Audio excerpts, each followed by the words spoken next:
Will ने बताया कि पिछली रात ही टाइम न होने की वजह से मेरी माँ की डेथ हुई। ये सुनकर सिल्विया को बहुत बुरा लगता है और उसे एहसास होता है कि यहाँ गरीब लोग हर पल मौत के डर में जीते हैं। उन्हें एक दिन का टाइम कमाने में कितनी मेहनत करनी पड़ती है। अगली सुबह बैंक खुलते ही विल और सिल्विया खिड़की से बैंक पर नजर रखने लगे, लेकिन बैंक ने गरीबों में टाइम नहीं बांटा। सिल्विया यह देखकर बहुत मायूस हो गई कि टाइम के आगे उसके पिता के लिए अपनी बेटी की भी कोई कीमत नहीं थी। अब सिल्विया को समझ आ गया कि उसके पिता सिर्फ बिजनेसमैन नहीं है, बल्कि वो इस सिस्टम के हेड हैं। वो गरीब लोगों की मौत से अपनी जिंदगी के साल जमा करते हैं। सिल्विया को यूं मायूस देखकर विल ने उसे वापस घर भेजने का फैसला किया। वो उसे फोन बूथ पे ले आया और अपने पिता को कॉल करके अपने लिए मदद बुलाने को कहा। इस दौरान विल सिल्विया को वेपन भी दे देता है ताकि वो खुद की हिफाजत कर सके। इधर सिल्विया फोन पर अपने पिता से बात कर रही थी कि तभी टाइम कीपर रेमंड चुपके से वहां आ पहुंचा और विल पर गन तान दी। रेमंड विल पर गोली चलाने ही वाला था कि तभी सिल्विया ने रेमंड को देख लिया और घबराहट में रेमंड पर गोली चला दी। ये देख विल घबरा कर रेमंड के पास आया। हालांकि वो गोली रेमंड के हाथ को छूकर निकल गई थी। रेमंड के हाथ से बहुत खून निकल रहा था। विल ने रेमंड की घड़ी देखी। रेमंड के पास सिर्फ 2 घंटे बचे थे। दरअसल टाइम कीपर्स को भी सैलरी के तौर पर हर रोज एक दिन का ही टाइम मिलता था। विल समझ गया कि जब तक रेमंड के पास उसके टीम वाले पहुंचेंगे तब तक रेमंड का ज्यादा खून बहने की वजह से उसकी मौत हो गई होगी। इसलिए विल रेमंड को 2 घंटे का टाइम देते हुए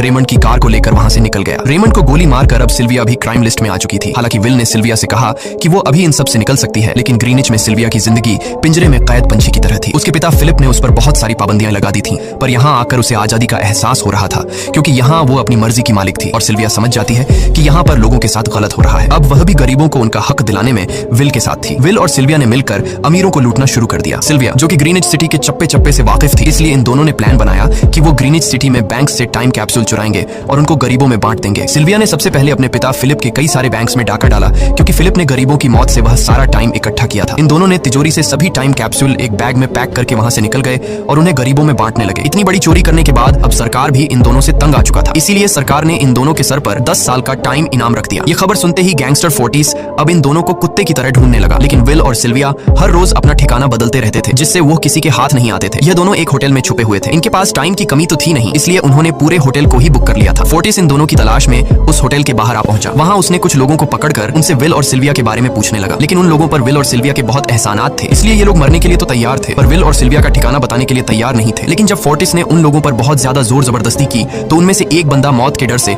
फोर्टिस को उस होटल के बारे में बता देता है जहां विल और सिल्विया छुपे हुए थे। जिसके बाद फोर्टिस फौरन अपनी गैंग के साथ वहां पर पहुंच जाता है और इन दोनों को पकड़ लेता है। अब विल और सिल्विया का उनसे बच पाना नामुमकिन था। फोर्टिस ने विल को एक टेबल पर बैठा दिया और उसे टाइम फाइट के लिए चैलेंज किया। विल समझ गया कि अगर मैंने चैलेंज से इनकार किया तो फोर्टिस के गैंग वाले लोग मुझे मार देंगे, इसलिए क्यों ना आज इसके साथ पंजा आजमाया जाए। फोर्टिस और विल ने एक दूसरे की कलाई पकड़ ली और मौत का खेल शुरू हुआ। फोर्टिस माहिर खिलाड़ी था। उसने शुरुआत में ही विल का हाथ नीचे कर दिया, जिससे विल का टाइम तेजी से फोर्टिस में ट्रांसफर होने लगा। लेकिन विल बिल्कुल जोर ही नहीं लगा रहा था, जैसे कि वो जानबूझकर हार रहा हो। और जैसे ही विल के पास अपनी लाइफ के 3 से 4 सेकंड बचे, तभी विल ने अपनी पावर दिखाई और एक झटके से फोर्टिस का हाथ नीचे कर दिया। फोर्टिस की आंखें खुली की खुली रह गईं। वो पूरा जोर लगाकर अपना हाथ ऊपर करने की कोशिश कर रहा था, लेकिन विल की ताकत